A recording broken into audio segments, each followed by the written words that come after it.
just looking at the questions again, there's a couple more that are floating in, so we'll keep going.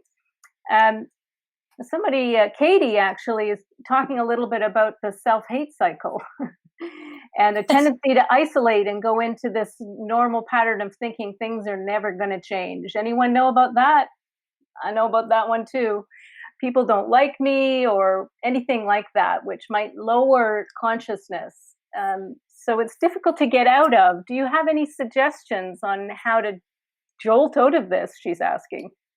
Self-hatred, I think, or self-criticism, or whatever you want to call it, it is an obsession, and when I'm involved in that obsession, my thinking, my feeling, my consciousness is diminishing into a smaller obsessive place. And so consciousness requires a willingness to expand. But it's a great question. What the hell does that mean? What do you mean expand?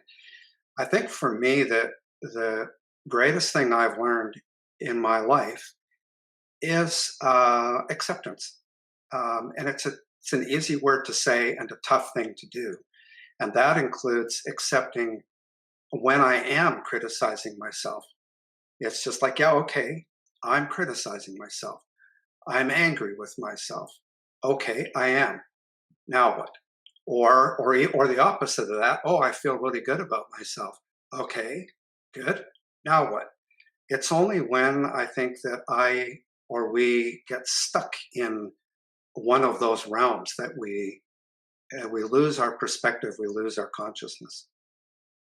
Something that, particularly in some of the tragedies that I've experienced, and some of the health challenges, has also been remembering my heart, and along with acceptance, and probably that facilitates acceptance.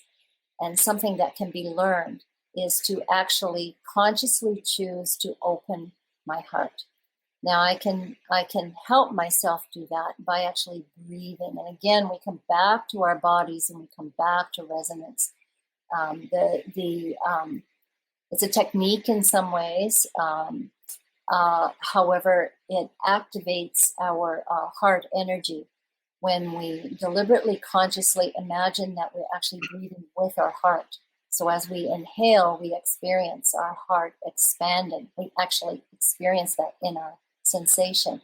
And as we exhale, we experience our heart energy, the energy electromagnetic field of our heart, if you want to say that, radiating throughout our bodies. And there again are ancient practices and current practices, because so much emanates and is healed and through the intelligence and activation of our heart and our heart field. And I think with self-hatred, that's the place to start, is opening my heart to myself in that way. And, in some ways I do think it's a skill, it's a practice, and it's possible.